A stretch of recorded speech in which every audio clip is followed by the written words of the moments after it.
ইসির নির্দেশনা দেওয়ার পরই কিন্তু গোটা সিলেট শহরেই এভাবেই ফেস্টুন বিলবোর্ড যেগুলো টানানো আছে সেগুলো অপসারণের কাজ চলমান রয়েছে এবং 48 ঘন্টা সময় বেঁধে দেওয়া হয়েছিল।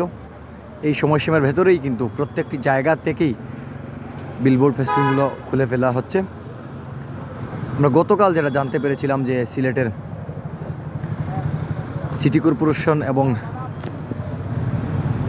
সিলেট নির্বাচন অফিসের বরাদ দিয়ে আমরা যেটা জানতে পেরেছিলাম যে আসলে প্রত্যেকটি জায়গায় যে ব্যানার ফেস্টুন এবং বিলবোর্ডগুলো টানানো রয়েছে প্রত্যেকটি খোলা হবে।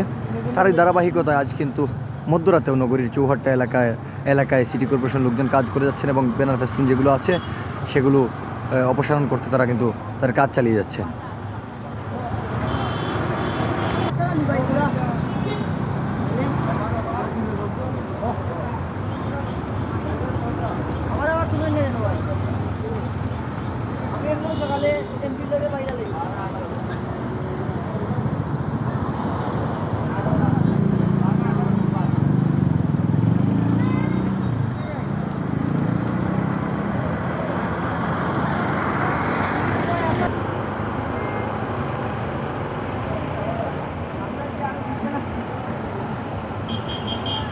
আসলে যারা ফেস্টুন ব্যানারগুলো লাগিয়েছিলেন, যে প্রার্থীরা ছিলেন, তারা কিন্তু নিজেদের উদ্যোগে কিন্তু এগুলো খুলে ফেলছেন এবং পাশাপাশি সিটি কর্পোরেশনের লোকরাও সহযোগিতা করছেন।